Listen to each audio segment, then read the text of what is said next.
नमस्कार, आप देख रहे हैं एबीसी इंडिया। मैं अमित भोबिया। दोस्तों, एक समस्या फसलों के अंदर सबसे ज्यादा दिखाई देती है। सभी ने इस समस्या को महसूस किया होगा कि फसल बहुत अच्छे से ग्रोथ कर रही है, बहुत खूबसूरत फसल है, लेकिन उसके ऊपर फूल नहीं लगते। अगर फूल लग जाते हैं तो फूल झड़ जाते हैं। अगर फूल से फल भी बन जाए तो जब फल छोटा सा होगा उसी टाइम या तो वो गिर जाएगा या सड़ जाएगा। तो इसके पीछे के कारण क्या है, आज हम ये जानेंगे। क्योंकि अगर आपकी पकड़ में एक बार फ्लावर ड्रॉपिंग या फ्रूट ड्रॉपिंग का कारण आ गया तो आप उसका सॉल्यूशन अपने आप कर लेंगे।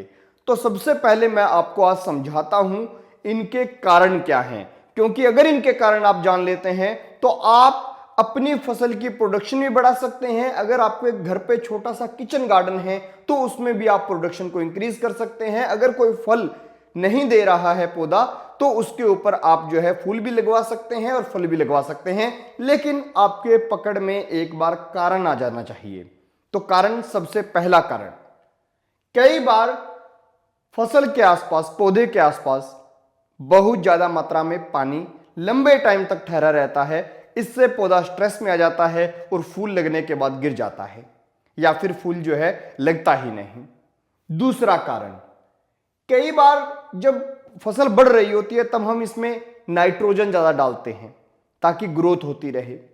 लेकिन हम ये भूल जाते हैं कि नाइट्रोजन तो हमने डाल दी, लेकिन फास्फोरस और पोटास की कमी जो है इस फसल के अंदर आ गई और उस वजह से फ्लावर ड्रॉपिंग हो रही है या फिर फ्लावर जो है वो लग ही नहीं रहे। तो ऐसे में ध्यान रहे, जब फसल फूलों के ऊपर होने लगे, यानी कि जब फूल लगने की टाइम आए, उस टाइम आपको एनपीके देना है। लेकिन वो एनपीके का वेरिएंट देना है जिसके अंदर N0 हो, P और K ज्यादा मात्रा में हो। अब रही बात तीसरा कारण, तो तीसरा कारण है इंसेक्ट्स। बहुत छोटे छोटे इंसेक्ट्स हैं, थ्रिप्स हैं, एपिड्स हैं। इनसे क्या है, ये फसल के फूल लग गए, फूलों के ऊपर से रस चूसेंगे या फिर उन्हें किसी ऐसे स्थान से काट देंगे कि फूल सूखकर गिर जाएगा। कई बार फल बन गया तो वो क्या करेंगे, फल को बहुत ज्यादा चूस लेते हैं। उसके कारण फल जो है वो सिकुड़ जाता है, उसकी चमड़ी खुरदरी सी हो जाती है ऊपर से और फिर वो फल भी खत्म हो जाता है। तो इंसेक्ट्स को मारने के लिए आपको स्प्रे करनी चाहिए। चौथा सबसे बड़ा कारण, मधुमक्खी की कमी। अब आप कहेंगे कि इंसेक्ट को मारने के लिए स्प्रे कर रहे हैं तो वहां पे तो मधुमक्खी की कमी रहेगी। तो मैं आपको बता दूं कि अगर आपके खेत में मधुमक्खी की कमी है तो परागण पूरा नहीं होगा, वो पॉलिनेशन का काम पूरा नहीं होगा। और जब पॉलिनेशन का काम पूरा नहीं होगा तो फल बनेंगे ही नहीं। ऐसे में आपको दो काम करने हैं, एक मधुमक्खी को बचाना है और दूसरा मधुमक्खी को अपने खेत में बुलाना है। बचाने का तरीका यह है कि जब भी इंसेक्ट्स के लिए आप स्प्रे करते हैं, या तो वो बिल्कुल सुबह में कीजिए या ढलती शाम में कीजिए, क्योंकि ये दो टाइम ऐसे होते हैं उस वक्त मधुमक्खी शहद के लिए नहीं जाती, अपने छत्ते में होती है। दूसरी चीज, आपके खेत में अगर आ नहीं रही मधुमक्खी तो आप एक काम कीजिए, वहां पे गेंदे के फूल लगा दीजिए। गेंदे के फूल दो काम करेंगे, एक तो निमाटोड से आपके खेत को बचाएंगे और दूसरा आपके खेत के अंदर जब गेंदे के फूल लगे होंगे तो जो मधुमक्खियां हैं वो उसकी ओर जो है अट्रैक्ट होंगी। बहुत ज्यादा मात्रा में मधुमक्खी आपके खेत में आएगी, पॉलिनेशन बढ़ेगा, इससे फल बढ़ेगा। चौथी चीज, पांचवी चीज की फंगस जब भी आपके खेत में होगा, चाहे वो रूट फंगस हो, स्टेम फंगस हो, लीफ फंगस हो, कई बहुत प्रकार के फंगस होते हैं। जिस भी हिस्से में पौधे के छोड़ो, मिट्टी में भी अगर खेत के फंगस है तो ये समझ के चलो कि ये फ्लावर ड्रॉपिंग की, फ्रूट ड्रॉपिंग की समस्या आपके खेत में देखने को मिलेगी।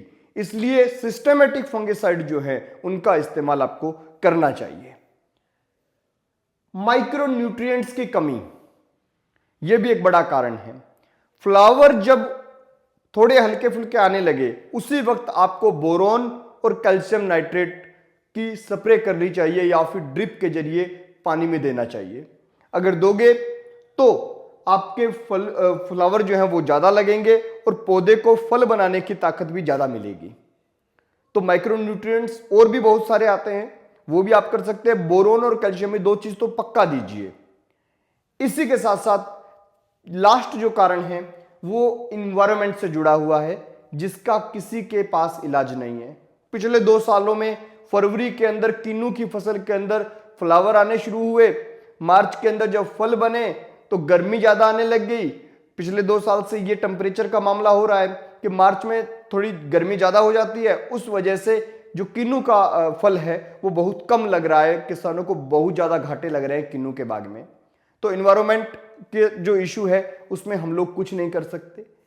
अब रही बात कि और जो डेफिशिएंसी आती है उनके बारे में पता कैसे करें, तो मैंने स्पेशल हर एक टॉपिक के ऊपर वीडियो बनाई हुई है। 4 वीडियो तो आपको यहीं पर दिखाई दे रही होंगी।